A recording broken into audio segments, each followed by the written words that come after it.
Ryan Migliaccio, my brother from many, many years. Ryan Gracie Black Belt, Judo Black Belt. He was even on the Greco-Roman national team, the Brazilian Greco-Roman national team. Really talented guy. Has his beautiful gym now in Glendora, California. Yep. After a lot of years, we used to live together in New Mexico, in Santa Fe. He stayed at my house. And here we are hanging out together now after all these years. It's awesome to get to talk to you. Awesome to be here. Yeah. Man, you've traveled a lot. I did. All over the world. Yes, it's something that I like to do for sure, traveling. And try to talk into the microphone. And put some jiu-jitsu together, you know. So, yeah, for sure. Yeah, so most of my traveling has been involved with jiu-jitsu, but, you know. Yeah, of course. It's your life. Yeah. What are some of the places you've gone to? Well, I first time biggest travel. First time of my life was when I went to Argentina. Okay. It was a judo tournament in there. And then after that, I went to Japan. And I stayed 45 days there training and it's an international Budo. Call it the Kodokan? Budo. Okay. International Budo University is in Chiba, a little bit outside of Tokyo. And then from there I said, oh my God, I like this life. Yeah, you know. So and traveling and training and meeting different people and you know, experiencing the culture and you know, expand your brain. You see how people are different, and you start understanding people differences, and you know, being more humane. Yeah. Did you ever watch the Kung Fu movies? The Kung Fu, was it the show Kung Fu with Michael was it Carradine? Where he travels around. Did you ever see that show? No. Okay. Yeah, no. Kung Fu movies. I used to watch it when I was a kid, and I always liked he would go from one place to another. He would, you know, I always thought it fascinated me. What is the name? I think it was called Kung Fu actually. Kung Fu, the show. Yeah, no, it's good. Good stuff. I watched a lot of Bruce Lee back then. Yeah. So you have an association as well, right? I do. So when I start traveling, you know, it's funny. Then I came here to US. Yeah. All right. And after, so Japan was like 1999, you know, 2000, about that. And then I think that's when we met, around that time. Yeah. Yeah. You know, so then I was purple belt in jiu-jitsu, black belt in judo, but purple belt in jiu-jitsu. So then around, I would say 2002, 2003, came to US. And then I had to go back to Brazil. 2005, I started going to Europe. And back then, it was not much, you know, jiu-jitsu in there. I think it was, if I wasn't wrong, maybe the third European championship that happened. And so I competed at that time. Yeah. So I compete the European there and then start going around and, you know, doing seminars. But, you know, the seminars were like 4 or 5 people on the mat, you know, and it's just, you know, that was not like, you know, just like it is now. It was before all the social media things, right? Exactly. You know, we just said, exactly. It was just email. Yeah. We I was lucky that at least we had email. Could send email to some people, you know, around, and they had the website. better than the letters, right? Exactly. Yeah. So I sent out so much emails, and some people responded, and I would say 98% of them are my friends to this day, and you know, they help them out to build up their, you know, jiu-jitsu path, and then and from there on, we decided to create this association. You know, then all of them have their own schools. I don't force them to, you know, have a school like, you know, like back in the day, right? You have to have the school the same name as ours. Yeah. So they have their own identity. They do you know, whatever they do. But our association is good, so we can get together and meet and see how it's you know, new techniques and what's going on now. And so, you know, some of the guys and you know, they're good in leg locks, and some of the other guys are good in arm bars, and you know, so yeah. I see some of your posts of summer camps and things like that. Yeah, right? yeah. And then with that, we started the camps. Yeah, so was because it's getting a little, since I'm getting older too, you know, traveling. I mean, I like that, but it's hard, right? So it's one day in one place, you teach a seminar, and then hop in a train or in the airplane, and then teach in the other place. So, and you stay 15 days, 3 weeks sometimes. You know, with the 2 young kids, it's gonna be hard. So we decided to do just camps because it's 3-4 days, but everyone together. No, we meet at one place and everyone together. So it's been nice here. Nice. Yeah, congrats, man. Yeah, thank you. Family. Yeah, family. Yeah. Yeah, 2 kids. Amazing. Yeah. I remember teaching in Connecticut. Yeah, and then so when I was teaching there, and then one of the guys goes to me like, "Oh, I cannot stay for the sparring because I have to go home before the kids go to bed." And then I thought like, what I was, you know. Right? Like, come on, the sparring is the best time. What are you doing? So next thing you know, it's 16 years later, it's me. Like, I better go home. My wife's calling me. I need to go because I need to see the kids, you know, before they go home, you know, they go to sleep. Yeah, for sure. For sure. Yeah, things change, right? Things change with kids, big time. Our priorities, everything.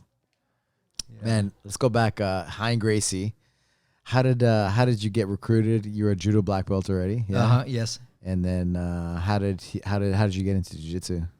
I got into Jiu-jitsu. Wow, that was what, end of 1996. So 1993 was Royce Grace fighting. So we started a little bit in São Paulo. Then we didn't have much Jiu-jitsu around, even in São Paulo city. We, you know. And I used to live in another city. It's called Ribeirão Preto. It's like 3 hours. That's your hometown, right? Hometown, yes. Yeah. Not where I born. I born in São Paulo, and then we moved to this town, and my mom lives there to this day. But so, and then I started training judo and everything. But I started, hearing about jiu-jitsu and this stuff, and I always liked the ground fighting in judo. I always liked, so that was something that I always liked. And then so then next thing you know, Gordo is coming to town. Wow. 1986 to teach there. And then I was the first to knock on the door there. It's like, I want to train and stuff. So started training with him a little bit. And then I did, since I was still very involved in judo, and I had this Olympic dream. Yeah. And I had to train in São Paulo because we're the most training camps were when the people go to the national team. And so I said, okay, I gotta move to São Paulo. And then Gordo said, yeah, I might go back to Rio. I'm not gonna be here but go there and go to this place. And he gave me a card, and I'm not even knew who Ryan Gracie was and things. So, and then I went got the card, and he's my friend, and then I just tell him that, you're my student and you want to train with him. So I got there, and I was Ryan Gracie, and the rest is history. Oh my God. Yeah. So I remember back in the day, he told me like, how you guys competed. And he said he put you like right into blue belt or something. Yeah, so so I started training there, and I mean, go back was a white belt, of course. Yeah. Although it was hard for the white belts to train me train with me because but and then I think I missed a couple of days of training there, and then one day I showed up, and I see their posts about the Campeonato Paulista, right? Which is the São Paulo State Championship. And then I go, come on, I want to participate on that. And he goes, man, but we already did our trials here because was so many people training jiu-jitsu. I think Ryan had like, truly, I'm not exaggerating, I never counted, but it seems like 300 people on the mat. I tell you, like so many people people had to wait They were outside. hungry, huh? Yeah. Yeah. Outside of the mat because there is no place for them. And then we could only put 2 people in each weight class, right? So you cannot put more than that. And then you have to do a trial, and whoever wins the trial. And then he said, "Oh, you can't go on the white belt because we already did, but we have a blue belt." I said, "Okay, put me in." And then I went, and it was like 7 matches, and wow. and then I won the state championship as a blue belt. And it probably was like 3 months after I started in jiu-jitsu with this whole story of Gordon and everything. So and then Ryan loved after that. Huh? Yeah. He's like one of my guys. One of my guys. And then and then I go back there and with my white belt again, right? And he goes, "What do you do with this belt?" I said, "Wow, you never gave me the blue belt." And he was laughing. The guy wins the state championship and don't wanna, don't wanna use the blue belt. Yeah. So and then nice. Sorry. Well, what were some of the guys back in those days? Well, we had, of course, Gabriel Vela was like his main guy back then, and then Fabio came. Fabio Leopoldo. You have Foca, you have Claudio Magal. Was a good group, and it's a little bit rough to remember all the names. We have Marcelo, was a good guy. Marcelo Marx did some good close guard arm bars or stuff. If he closed you if he closed you in the guard, we would tap for sure. And we have another one, Rodrigo Favalli. Was a good team. We got Guilherme Arashiro, very talented guy too, training with him. And Claudio, and Who was the rival? Those the rivals back then. Heinz. Heinz. It's always been the same, right? Yeah, it was the Macaco team. Godai Macaco team. Mainly because of Macaco. Macaco was a very a little bit like Ryan. Was, intense. Judo fighter. Yeah, fighter intense. So it was 2 guys that for sure they could, in a sense, they could be friends, but it's so equal they were, in a sense, and and then they used to fight a lot, whatever they met, was something. I think we met at a Brasileiro, huh? Like Brasileiro. Late 90s, maybe something like that. Yeah, I would say 99. Yeah, it's probably something like that. Yeah. And then I remember we hung out at the Pans. Yeah. It was it here in Santa Barbara or what was it? Florida? We met. I remember you and Hyan and Gabriel Vela was there. Gabriel Vela. You guys were hanging out by the car. Yeah, another guy, Gustavo, right? Hanging out by the car. Yeah. So can we say stuff? Yeah, for sure. Yeah, of course. Yeah. We were selling some geese, right? So we came in here. I came in here. I know, with $300, in the pocket. Yeah. And I brought a bunch of geese and stuff from Brazil, shirts, right? Yeah. Stuff and So we hung out in front of the tournament, and here it is, And next thing you know, we started selling because they didn't have back then, right? They didn't have. That was 2003. Yeah. They were importing those Yeah, things. they didn't have Brazilian Jiu-Jitsu kimonos. Kimonos, and then next thing you know, come this guy was like 15 geese, and some other guys too, That's how you paid for your trips, and that's how I paid for the trips. Yeah, it was funny. Made some money, extra money. Yeah, and then then I could stay, longer, and that was train. Do you remember how we met? Like, do you remember that? I do. You beat me up on a tournament. But was that at the tournament we competed? Yeah, we competed. Man, I forgot. Yeah, I didn't forget. I thought it's always when you win, you're like, oh, whatever. But when you lose, you always remember. Yeah. Oh man. So that year was 99. Oh my God. It was 99, and I was second in the world's purple for featherweight, pena, right? Featherweight. And then, oh no, it was 2000. No, yeah, I'm getting confused. So it was 2000. I was a brown belt. It was brown belt. Brown belt, okay. Yeah. And then. So maybe that was 2000 then, huh? Yeah, maybe 2000. I would say 2000.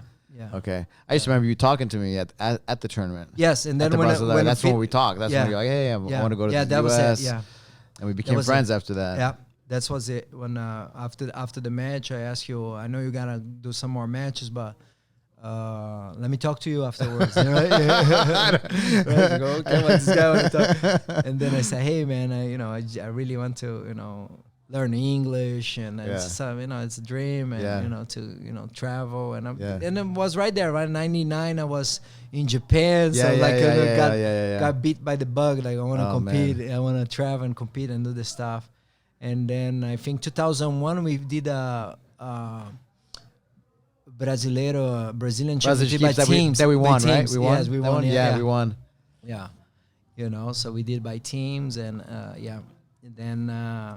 and then that year we started planning. Became more friends, on planning, on how to, Ryan Gracie coaching you. Ryan Gracie used to coach me too. Yeah. At tournaments because he was really good friends with Draculino. Yeah. No, Ryan was except to me was of course, intense guy, but an exceptional guy to me. Yeah, like, really I have good nothing coach. to say. Yeah. He had your back. He had our back, Yeah. No matter what. If he loves you, he got your back. Yeah. Amazing. Yeah. Wow, what a life, huh? Yeah. Yeah. So Ryan was, amazing guy, truly. Yeah. And he's got good stories about him, Yeah. You have some good Ryan Gracie stories? Yeah, it's just a lot of times I haven't one like was I would say that happened to me, right? So I go to they were fighting Pride. And then, we gotta talk about the. Oh yeah, the MMA. Yeah, we'll get to that. We'll get to that. So we were fighting. They were fighting Pride, and Ryan sometimes was always paranoid of who was watching the training and everything. For sure. So then I knew they were going to train, and I showed up. Said and I was lightweight, and they were all big guys. What's this lightweight? When you're training, the lightweight sometimes are like treated badly. It's just, and I showed up there. I said, "Well, maybe they need." I just wanted to help. Maybe they need some water, or I count the time. I'll go there. And then I get there, and Ryan's like, "Oh, what the heck are you doing here? You gotta get out of here. You never asked permission. I never invited you. Oh my God, man. It's just like yesterday we're like good friends, good buddies, And I'm your black belt. You're kicking me out. And it doesn't matter. I have to invite you. Like, okay, sorry. And then I left. And then of course next day, and he goes, I'm sorry. I was,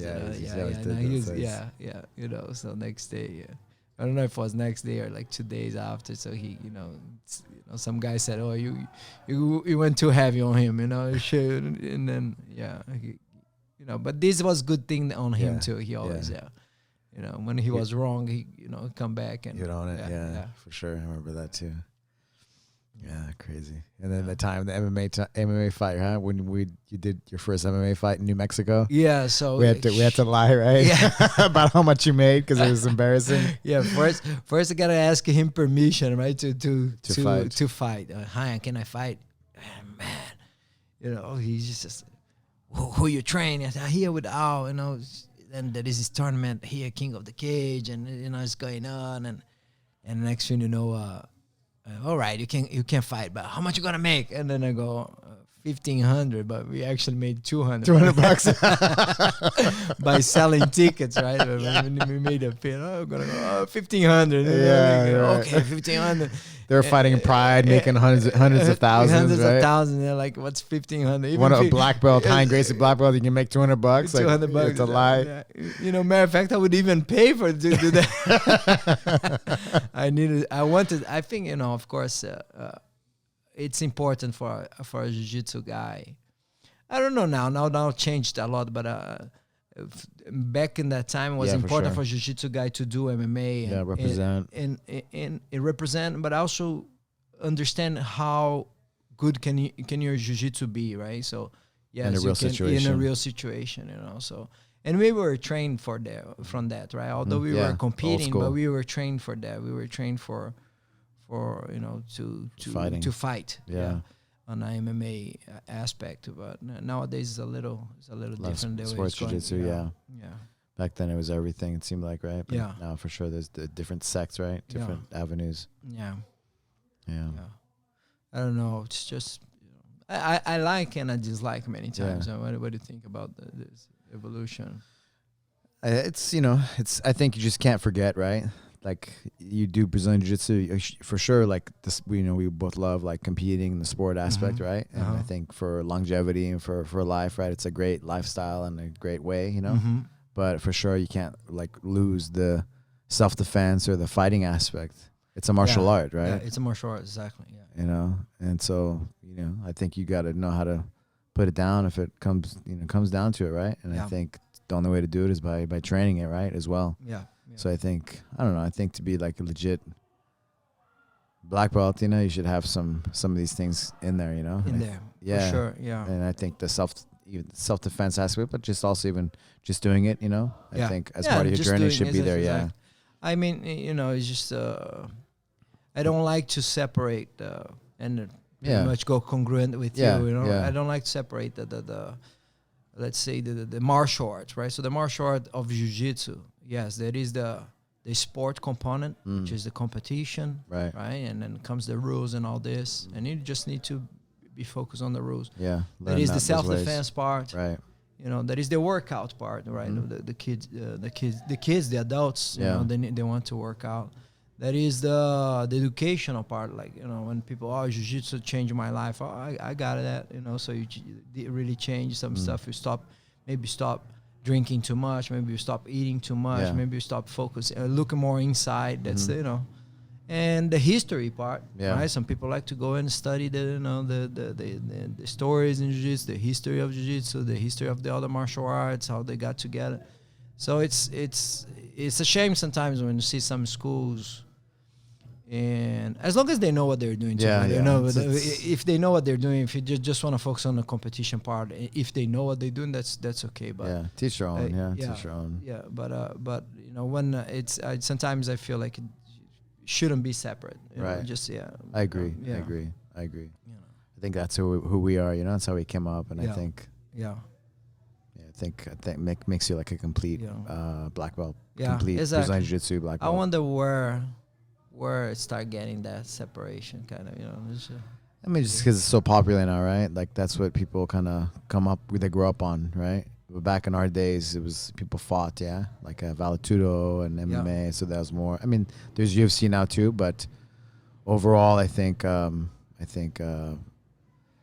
was more together, like the guys would compete in Valetudo. More accessible, right? Yeah. Let's say who can make to UFC, right? It's gonna take a little while. But you know, back in those days, there weren't that many events. Yeah. Even if you have a little argument with your friend, your training partner, the Ryan is gonna say, "Hey, you guys, you're gonna fight right now." You just you finish your problems right here, and I don't want to hear this thing anymore.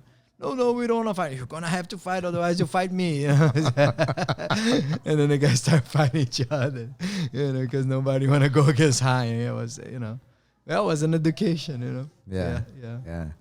Man, what were some of the places that you fought?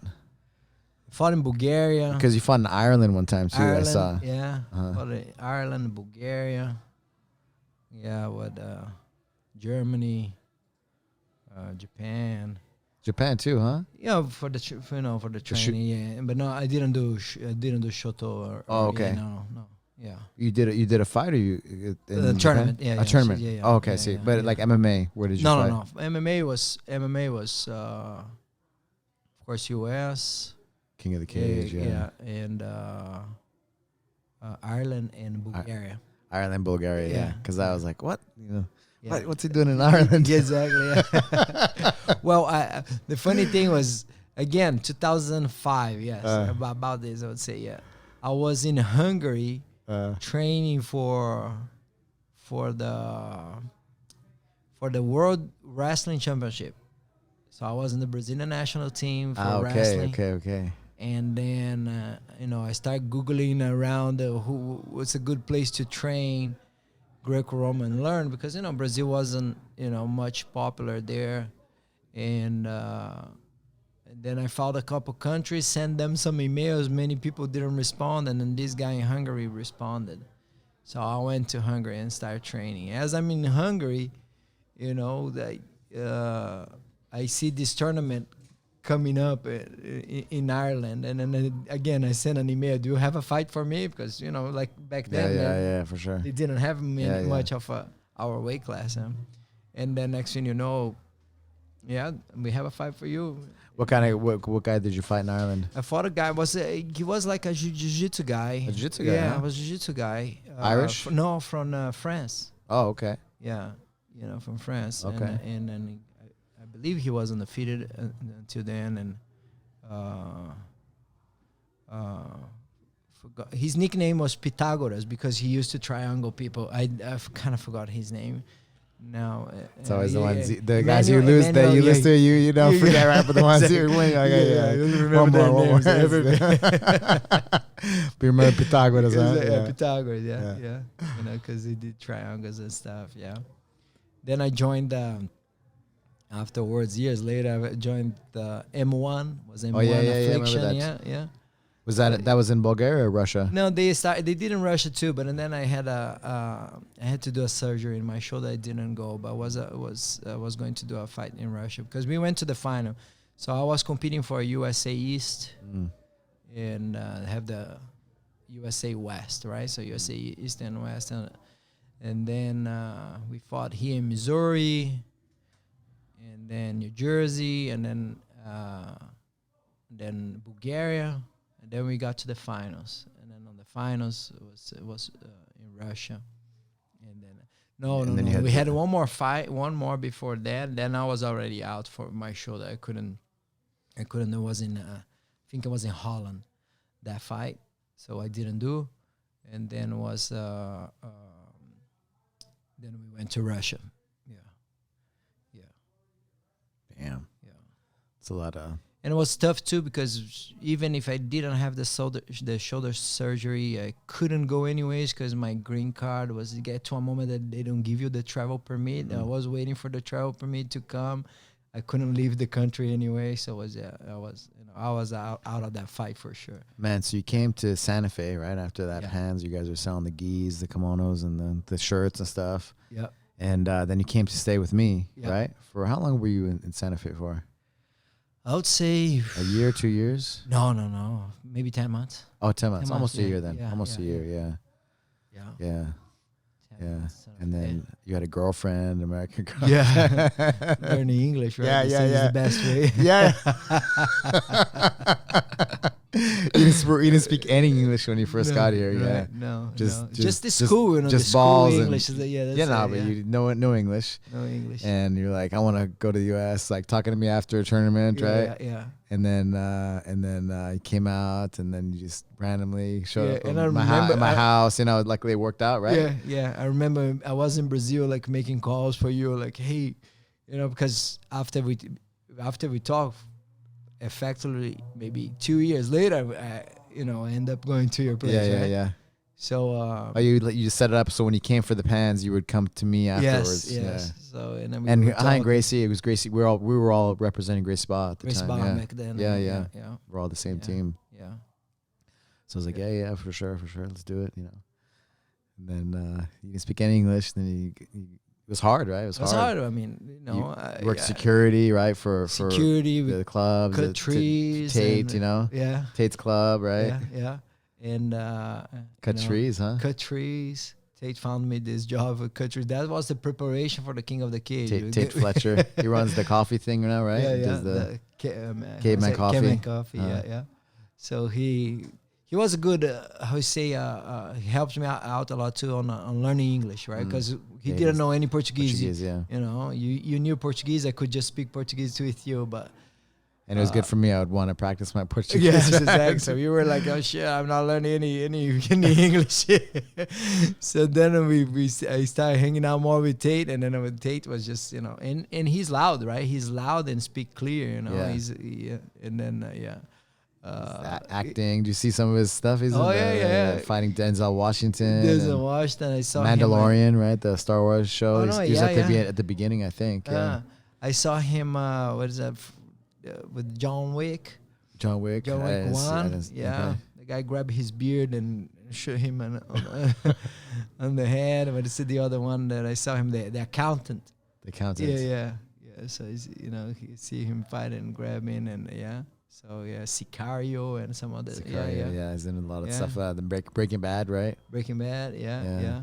I'm happy for him. He did He did a lot of stuff. Yeah. Yeah, I remember. He's a big guy. You know, talks loud, look like a meathead type of, you know, but the guy is like, I think he has he's graduating like literature or something. Well spoken, well read. You know, so he's come. It's pretty cool, you know. He's like, well, I remember asking him what his dreams were or what his goals were, and he's like, I just want to get to the level where I'm invited to the UFC, you know. And he basically did just that, right? Yeah. Dana White, you know, he got on the Ultimate Fighter show.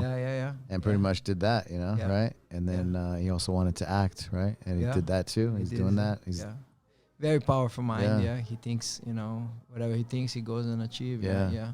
Sure. Cool. So it was a good time with him. So he got me this job. Start cutting trees. The guy stopped by the house at 8 a.m. Come back at 4. Damn. And then we train. You know, and then go to the nightclub to be security, and then next day same thing, and next thing you know, it's King of the Cage. It was like a gay club, right? They had a Tuesday night. It was a Tuesday night. Tuesday night was gay. Yeah, I can't forget that. It's just sometimes the gross stuff you see on the on the restroom, you know, the guys shouldn't be doing this here now. Man. Go home, go get a room, but not here on the bathroom. No, please.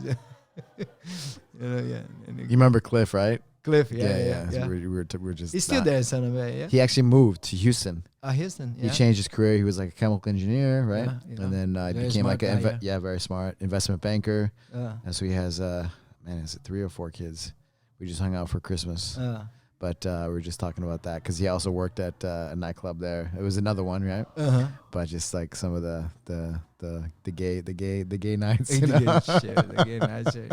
And just it was funny, right? Santa Fe kind of stories too. Some of the kind of different people, right? That were in the Santa Fe club. And the funny thing is, I mean, it's a funny town, right? Yeah. It's different people. They're totally different people. And very artsy, and you know, like I don't know. Can I use the hipster? Can I use this one? I guess, yeah, for sure. Like hippies, for sure. And I thought all the Americans are like that, like because that was I went to Santa Fe, right? my first experience. It was cool. Good green chili. Yeah, green chili, huh? Oh, I miss that. Do you remember Tomasitas? I worked there too, yeah. Oh, you worked there too? Yeah, I worked there. I was a bus. Oh, you're a bus boy, and then man, you did everything. How not? You've been everywhere, man. You've done everything. I had to, right? I mean, it was, you know, today's a little easier for. And you're always like responsible too. Like if you were at a place, so you would tell them, do everything the right way.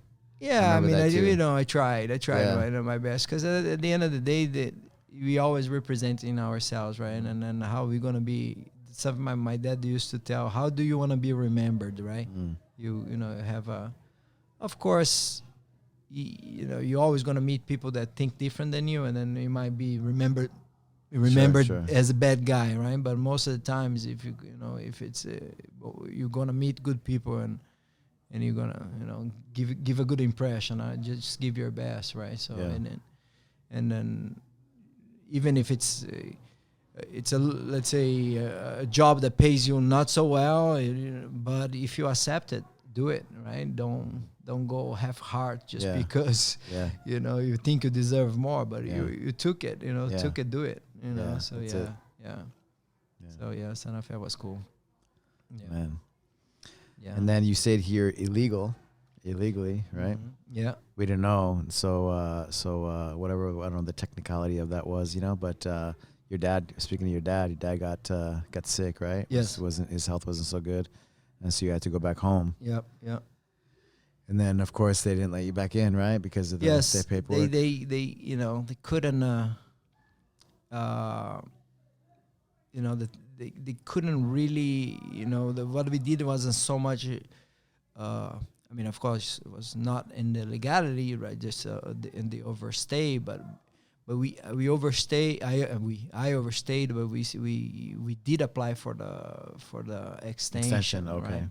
So as the extension did not arrive, we were waiting in there and right, we didn't know that. Yeah, that's right. And then when the extension arrived, they say, okay, we gotta leave now. And you already passed. It was passed, right? So we gotta leave now, and okay, because they denied, and so that means they didn't like you to overstay. Yeah. Or so.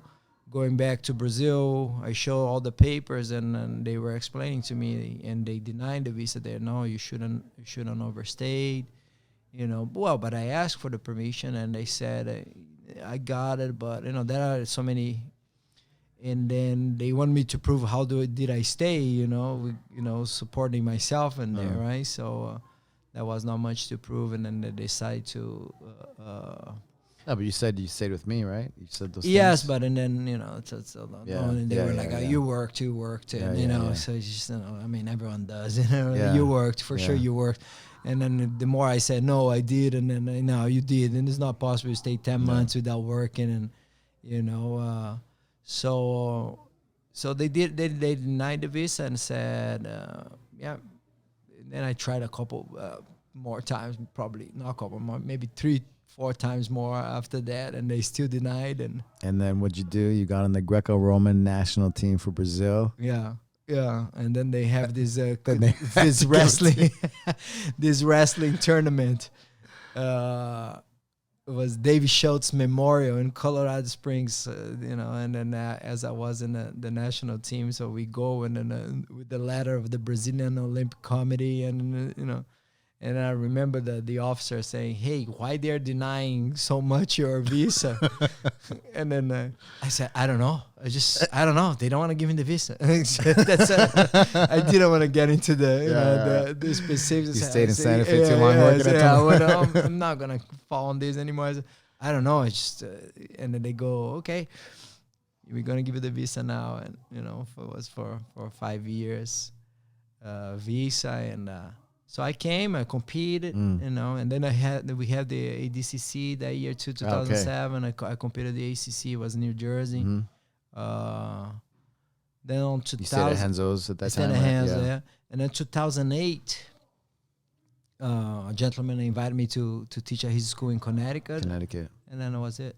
Then we applied for the work visa and then all this stuff, and no more wrong stuff. Now we did everything right. Amazing story, man. Really. I learned a lot from the situation, but now look at you now today, a beautiful school and married, kids, living the American dream. Yeah. If you want to hear a little short part of this, is this okay? So come to United States, you want to travel, you want to do this, or you're young, right? You want to travel, and then next thing you know, United States doors are closed. Yeah. So, oh my God, what I'm going to do? Okay, go to Europe. So I started going to Europe and this and that. And then I had this this unfortunate, or dumb decision. 2006, also going to Hungary. 2006 World Cup in Germany. So I took some in Munich. I took some T-shirts. Oh. Yeah.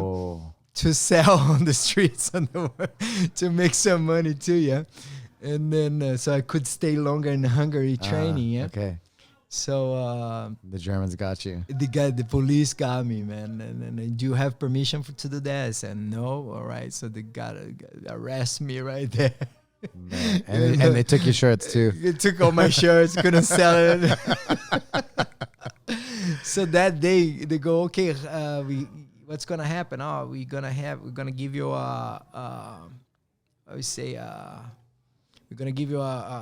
you gotta go home, but we're gonna give a penalty, a fine. Okay, how much the fine? I think I don't know.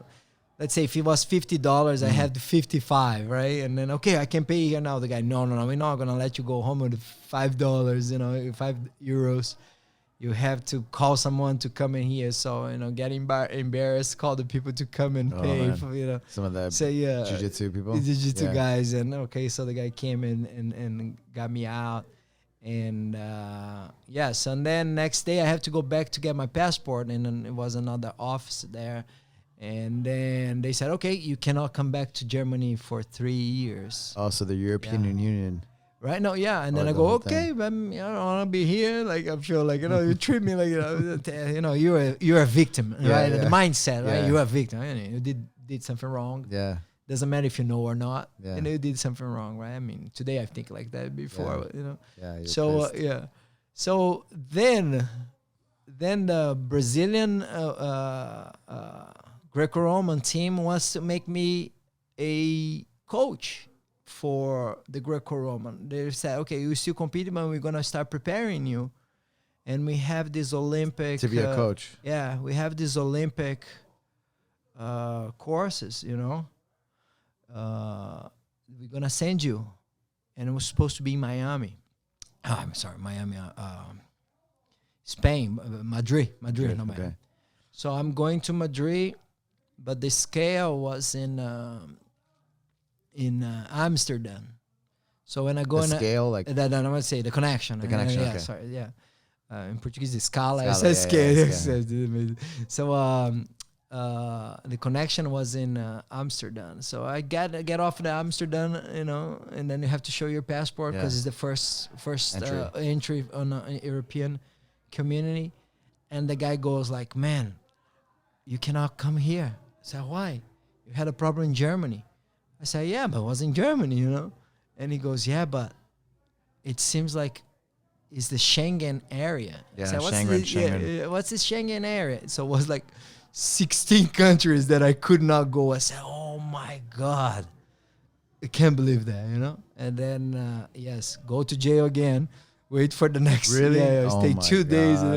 You go wait for the next flight.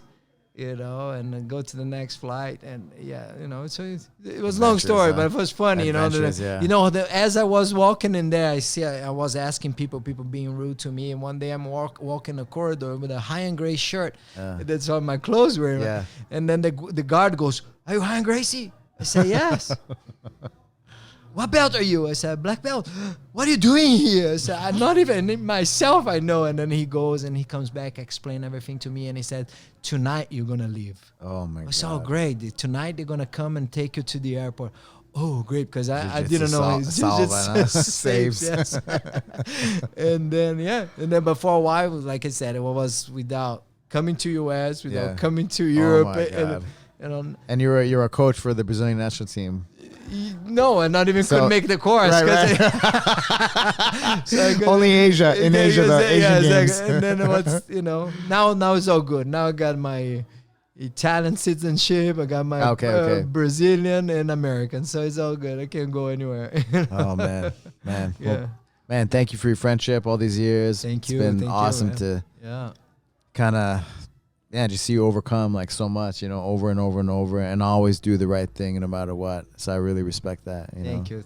Yeah, and it's awesome to kind of hang out with you. Training finally for this the TACFIT certification coming up. Yeah, so it's awesome. I love having you be a part of that as well. And how can people find you? Well, Sampa Brazilian Jiu-Jitsu, website sampabjj.com. Yeah, that's a good for sure go, or bjjintensivecamp.com, for the camps in Europe. You'll find me for sure in there. Yes, and thank you for inviting me for this podcast, and always supporting me, and open the doors. You open the door for for this country to me, and I will never forget that. Yeah. Thank you, brother. Thank you. Thank you.